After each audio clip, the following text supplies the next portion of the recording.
The following podcast is intended for mature audiences. If you enjoy our work, please like, comment, subscribe, and follow the links in the description.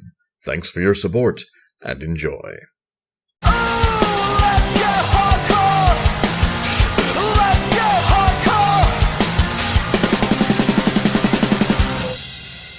Greetings and salutations, listeners. I, Eric J. Chucky, joined, as always, by,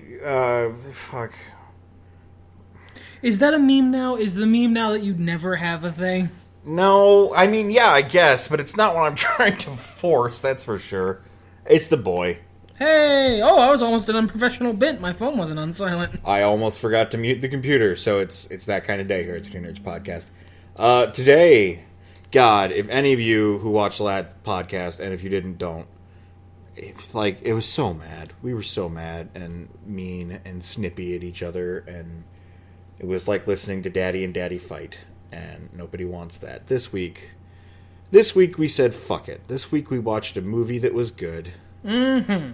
And just had a nice time. Yep. Guardians of the Galaxy Volume 2. So, we joke. We joke around the Two Nerds, household, and maybe we've joked about it on the podcast, I don't keep track, that the Guardians of the Galaxy podcast is terrible because we don't actually tell anyone anything about the movie. We just spend like an hour quoting half the movie because last week was so bitter, and that's not really what we go for. And because, well, to be perfectly fair, because we were doing the Heroes of the Storm event right before this, and Heroes of the Storm is bad, we've given ourselves permission to gush. So if this podcast ends up being mostly just us quoting Guardians of the Galaxy Volume 2, learn to live with it. Well, I don't think so, because, you guys went your spoiler-free review. It was about as good as the first one. Who you are depends on whether it'll be not quite as good or better than. Yeah, for instance, the same. I thought it was slightly better than the first one. I think it was about the same. I feel like it didn't have... It wasn't anything new, and I compared this to Star Wars. Because when my mom saw Star Wars, it was when it was released in theaters, you know what I mean? And, there wasn't anything like Star Wars before then.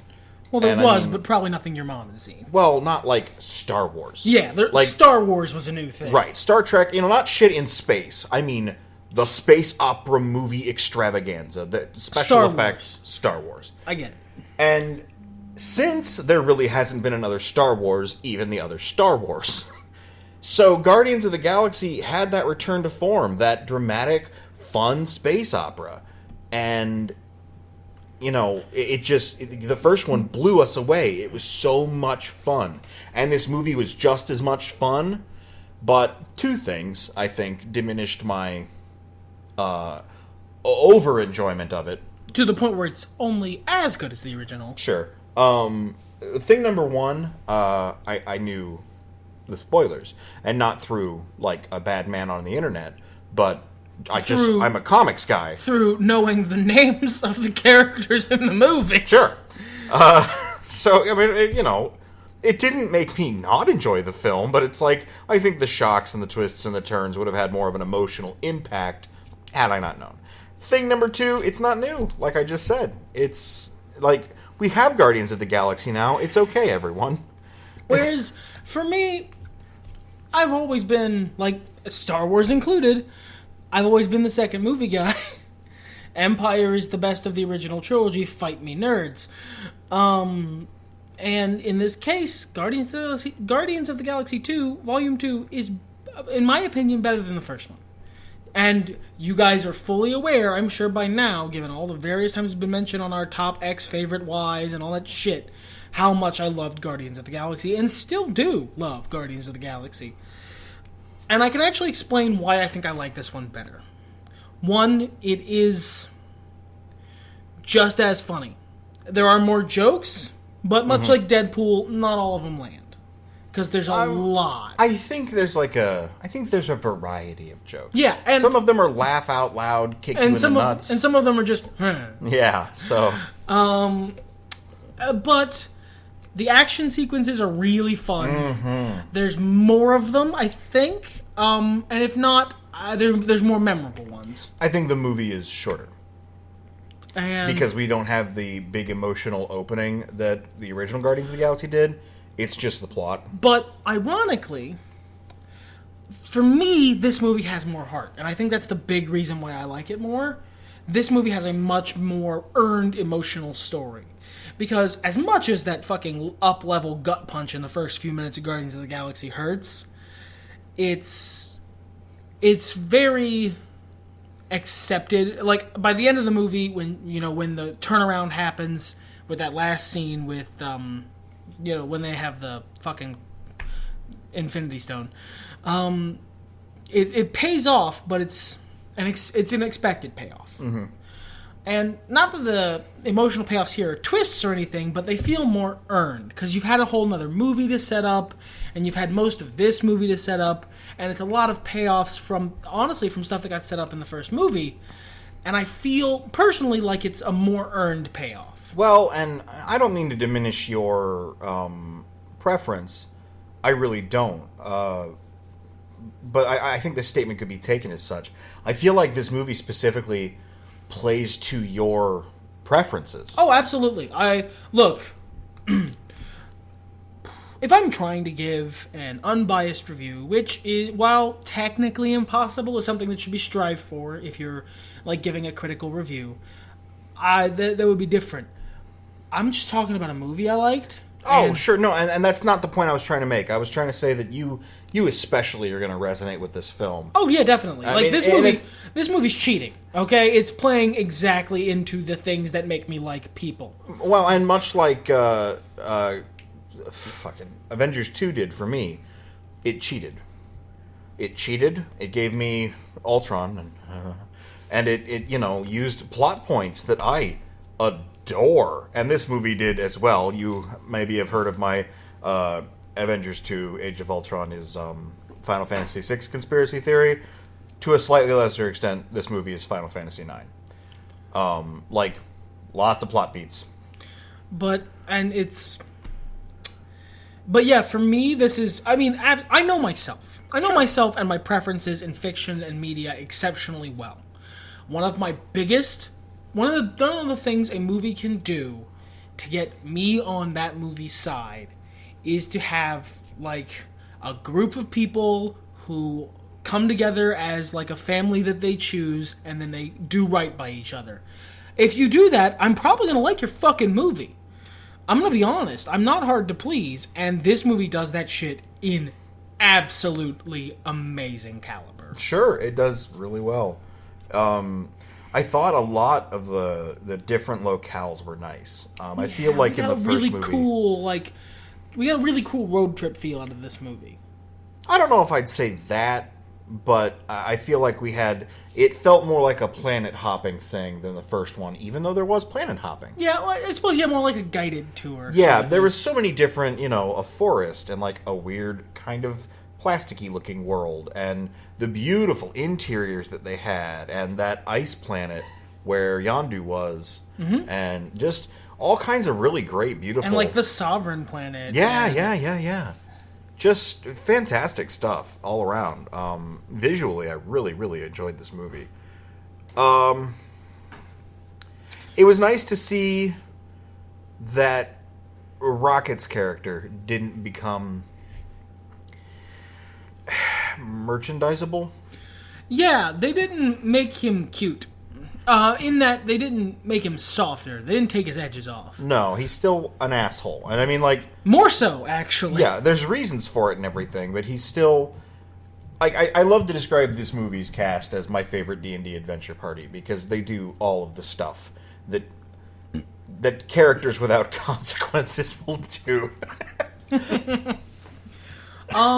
However, in the vein of merchandisability, Baby Groot is the most merchandisable goddamn thing. I've already bought the Baby Groot skin in Marvel Future Fight, and I've got the Baby Groot companion in Marvel Heroes. Although the second one I got for free. Like, it's... The first one I technically got for free, He's adorable. He's a fun character with very consistent character traits. And it would be easy to say that he's not very consistent, because there are times when he's apparently saying things that are very, like, intelligent or wise, and there are times when he doesn't understand the difference between one button and another. But the character traits are consistent because what he does and doesn't understand is consistent. The little tiny baby Groot understands people, but doesn't understand things very well. No, I like it because it's, instead of him acting like a child or a toddler, which you have a little bit of, Yeah.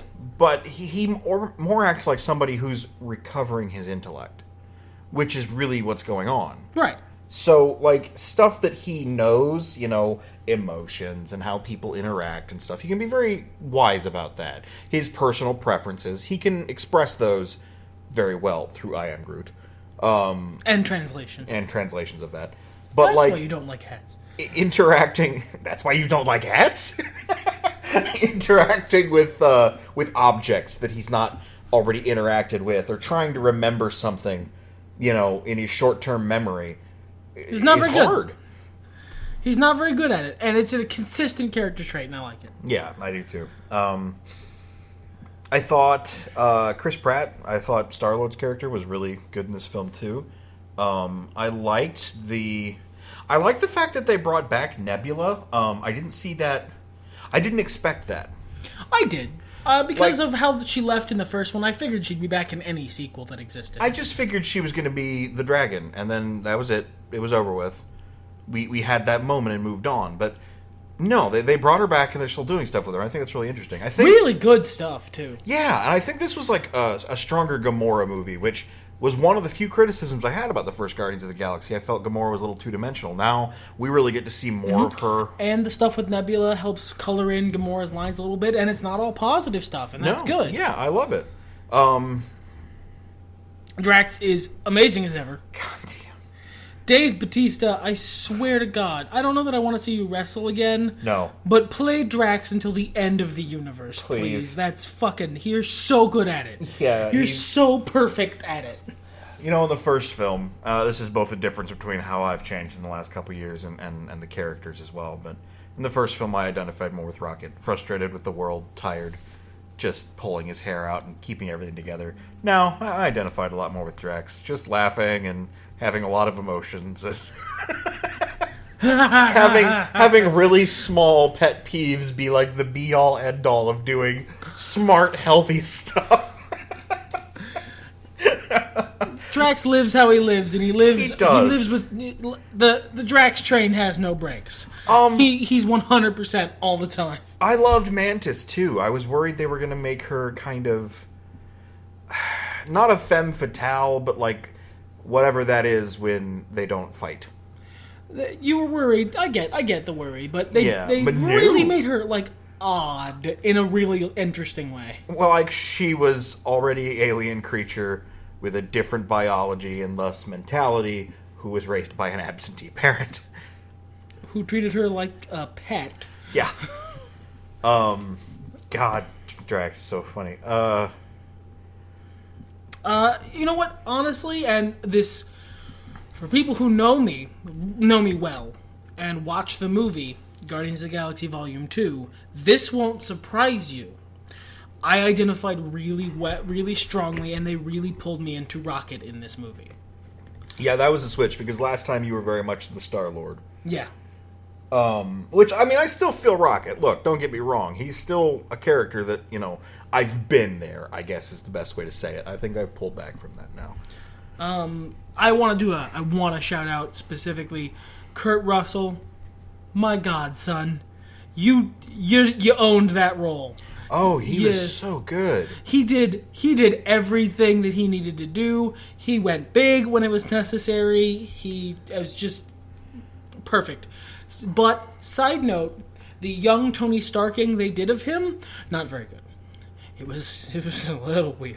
I think it was meant to be a little weird because he's he's a person. He's not he's ego. Built. He got built. Yeah, he's a sock puppet that this fucking planet's driving around. Which, oh my God, I was so happy they did the planet face. And it was like 3 seconds, but it was the best 3 seconds. Me and him bumped fists in the theater because there was Ego the Living Planet as you see him on the comic book page and my staring you right in the face, and it was great. I don't mind character redesigns. I really don't. And obviously, a lot of the characters in the Guardians of the Galaxy movie are pretty different from their comics counterparts. Yeah. Like, Rocket's not British. But, like, when you throw out those homages, I really appreciate, just that little fan Honestly, service. there's so much stuff in this movie. There is so much stuff in this movie that it just shows such a deep and abiding love for comic books. It's just the attention to detail that... I'm not going to get into the versus argument, but the attention to detail that makes me love Marvel movies so much. Because there's all these little nods, and while they might change some stuff, there's these little tiny things that are wonderful.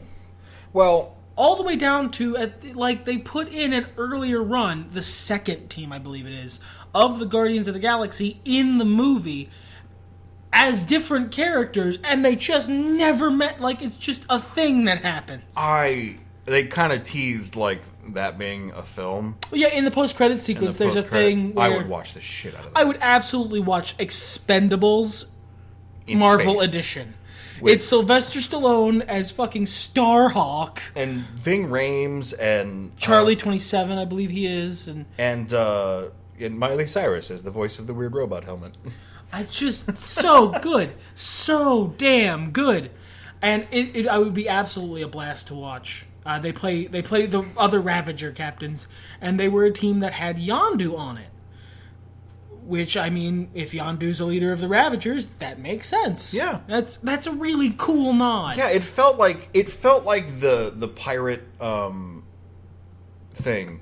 Like the pirate court, or the Brethren Court. Yeah, the Brethren Court. In Pirates of the Caribbean 3.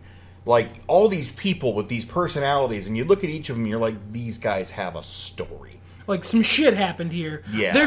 I am walking into a world that is existent. Yes, definitely. It makes the world feel alive. And it's that, all the way down to the tiny fun stuff, like them acknowledging the Stanley as a Watcher theory. Yeah, that was so wonderful. With panache and, wondrous joy. Just, those little... Howard the Duck popping back up in a throwaway pan shot. And with a line that I haven't seen the live-action Howard the Duck movie. I think that line is in that movie. You know what? I haven't seen it in a long time, but it might be. I'll have to look it up later, because I honestly think the line he says is a line he says in the movie. And if so, fucking kudos to you, guys. This director... James Gunn. Sean's his brother. Sean's the guy who plays... What's his name? Crocher? The Ravager, Crickler? right? Yeah. Yeah, the skinny one. Yeah, the skinny guy. I don't remember his name. I'll look it up. He's a great actor, too. But, James Gunn. Kraglin. I was close. And he plays Rocket on set. Yes, he does. He's the Rocket stand-in. Man, he's just so good at capturing a world. It's like, this is the kind of shit I write, and this is why I love it. You know what I mean? It's easy to digest, it's fun, people are making jokes, things are serious when they're serious, they're fucking terrifying when they're fucking terrifying, and otherwise it's just a fucking ride, man, and I dig it a lot. Fucking taser face. Taser face. That's an actual character. But that's the kind of shit I'm talking about, RPG party shit. Because the only time you do that stuff is when there are no actual consequences to your actions. Where you're bound and gagged, and someone's got you where you are, and they're like... And, your first instinct is to mock their name. To mock them? Yeah, no, that is RPG shit. And in the context of the movie, that is something that someone with ironclad brass balls does, and Rocket is that guy. And I love how confident they all are. Because when Star-Lord's talking about he's not sure if he should go away with Ego, and Gamora's like, okay, so if this guy really is your dad, cool, you got your dad. If not, we'll kill him later, whatever. If he's evil, we'll just kill him. Yeah. And it's not said with trepidation. God, I'm so sorry. Yeah, that's gonna suck. It's not said with trepidation. It's not said with any amount of... It's like a throwaway. She barely reads it. It's like, we'll take out the trash when the trash is full. If he's evil, we'll kill him. And it's the same thing with Rocket. He does all this, ego stuff, not the living planet, but egotistical stuff. And in the face of danger, gets thrown in a cell with Yondu, and he's like, all right, so I'm getting out of here. And, it's a great line, because Yondu, for various really well set up in-character reasons, isn't having the best day at the moment. And Rocket's like, whatever, you may deserve this. I don't, I'm leaving. It's absolutely perfect, Rocket. It's good shit. I do want to point out, my God, Michael Rooker's fucking great in this movie. Oh, he was good in the first movie. He was great in the first one, but Jesus, dude, Well, they gave him more time. They gave Michael Rooker time to fucking act. Chew that scenery. And he does an amazing job of it. They gave him a storyline. He conveys emotional weight into this movie that you do not expect. And that is fucking a movie has not gotten me like that in a long time. It's good, man. It's really good. The stakes feel high, too. There are points in that film where you're like, okay, everything's going to be all right. But, technically they killed off Groot in the last one, so... the new baby Groot is everything going to be okay? Baby is a different character. He's... and the MCU doesn't usually kill off a lot of people, but in the big movies, they tend to manage one. Yeah, but no, it was a good film. You were saying, I think we've kind of wound down our thoughts. Am I incorrect? No, not really. You're not incorrect. Is what they meant. You didn't want to get into the whole MCU versus DC. I don't either. I don't necessarily want to make this about that. This podcast is about happy. But I do want to mention that I think the MCU does the shout-outs and the nerd stuff as well as DC animated and the DC video games do. Yeah, because definitely. They will. There are times I've recently started watching Young Justice. And because eventually I convinced him, because it's a good ass show, yeah, and it's getting a third season, and I'm super hyped. And there are little things, little characters that are in the background. And I'm like, that's fucking that guy, or little throwaway lines a character will say that alludes to a different storyline in a different set of universes. That's haha, that's ironic because blah, And yeah, it's the same level of attention to detail combined with reverence for the material that, honestly, a lot of adaptations lack. A lot of book adaptations don't have them. The Harry Potter movies don't have them. No. There's some fun references, and sure, but they don't have that. They don't have the reverence for the material that you see out of an MCU movie. Which is why I liked the Ninja Turtles movies so much, despite the fact that they were so different, because they clearly had reverence for the source material. They clearly loved the Ninja Turtles. Yeah. Say what you will about those movies. They're not perfect. No. But they love the source material. And as a nerd, I don't require that the adaptation is the exact same. I require that it feels like the person doing the adaptation liked the material. That's what I want. I want the things I love to be shepherded, to be safeguarded by people who love them too. It's not a high bar, I don't think. I don't think so either. It's why I kind of, grit my teeth and recoil a little bit when people took a role, just because or for the money, or I get worried they're not going to do right by it, And that's not always the case. No. Plenty of times it's great. As a great example, before someone told him he was born to play Deadpool, Ryan Reynolds had never picked up a comic in his life. Really? Someone's like, you would be great at this character. And he was like, who? And then they showed him, and he was like, you're right. Now I'm going to read everything with this character in it, and all of the ancillary material. So, it's not that I require someone who's, been in the trenches with me since childhood sort of thing. Mm-hmm. I want to feel like you liked the material. I want to feel like you, if you didn't, grow up with it, you understand that it's important. That it exists the way it is for a reason. And that it's not something to be, shat upon or mocked. Zachary. I think Rogue One did that really well, too. Rogue One did an amazing job. And I think the problem with The Force Awakens was that it did it clumsily. Like, you can tell that J.J. Abrams fucking loves Star Wars. Yeah, but, like, too much. But Rogue One, like, those little nods and stuff, they were good. They felt good. Just attention to detail and just loving what you do. It's half the reason I watched most of the fucking My Little Pony cartoon. It's because of the attention to detail, callbacks, plot threads, just, be consistent, Feeling man. like the person making the thing is as invested in it as you are. Yeah, gives a shit about what they're doing. Love what you do, especially if you're creating something, because if you don't, then you're just ruining it for everyone. And J.J. Abrams. To quote That was about Lost, for the record. Yeah. To quote the Guardians of the Galaxy, being given an adaptation to something beloved by so many, like a book series or like a comic book, like a long-running one, or even a graphic novel, is a chance to give a shit. Take it. We're not hard to please. If it feels like you give a shit, nerds will love your shit. Mm-hmm. The Dark Tower adaptation is, for many reasons, not just the ones that are fun and to talk about on the internet, a very, very different movie, it looks like, than the books will be. I don't care, because it feels like the people making it give a shit. I'm incredibly excited. That's why it's an adaptation. I don't understand that. I mean, this is our best podcast. Scooby-Doo, Mysteries Incorporated. They made so many strong changes.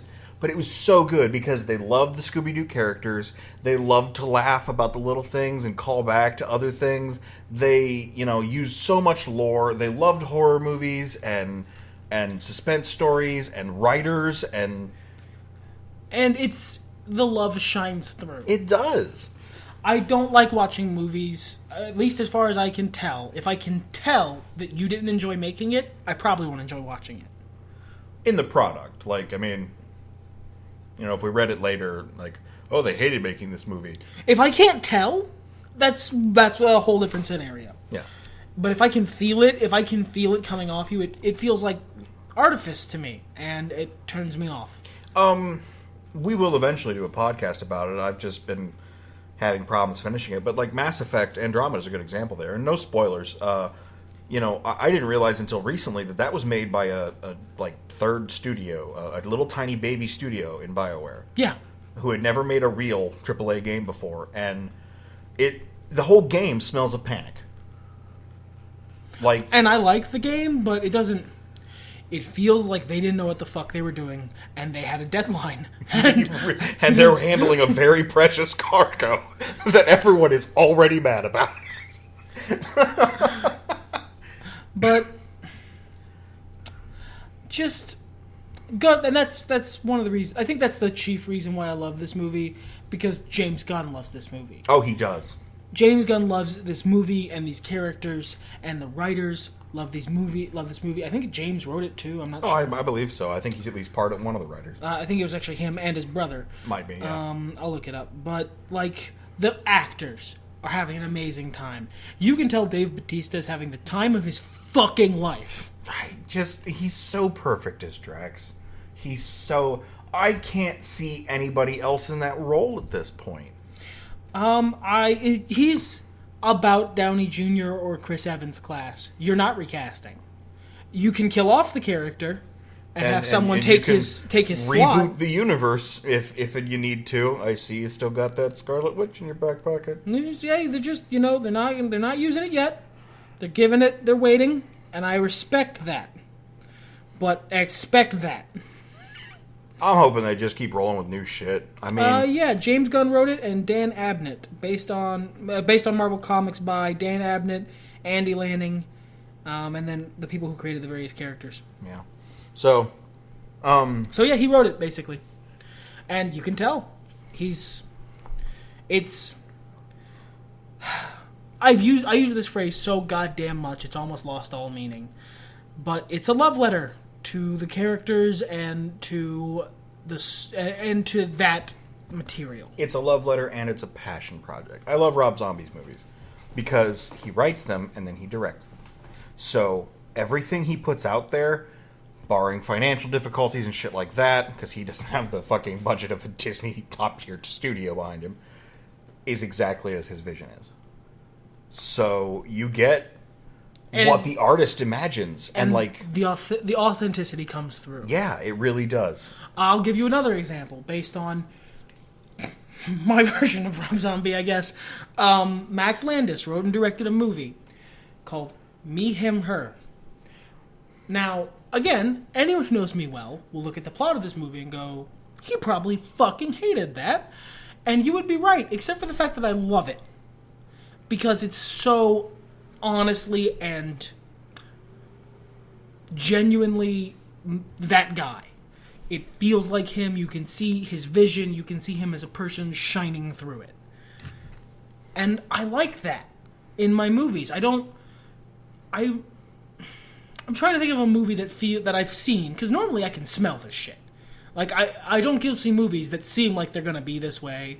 But I'm trying to think of a movie I've seen that felt artificial. That felt like they didn't... The Harry Potter movie with all the birds. Yes, and like that's the one everyone loves, and I don't get it. Because the director clearly didn't give a fuck about the Harry Potter shit. Or like early 90s, adaptations, or mid-90s even. Like the Mortal Kombat movies and the Mario movie. Yeah, they might be okay movies, or so bad it's good movies, but they're not just regular good. I think you're right, though. I think that's a really good example, is because everyone else loves that one. Everyone else says the third one's great. I don't fucking get it. Because he clearly doesn't give a shit. He clearly doesn't care about the source material, and he's just using it to express his love for birds and angry American headmasters of British schools. He's my Dumbledore. Whatever. I don't know if that's what I can't even remember what I read when I read the books. No, because it's angry. Now you just see.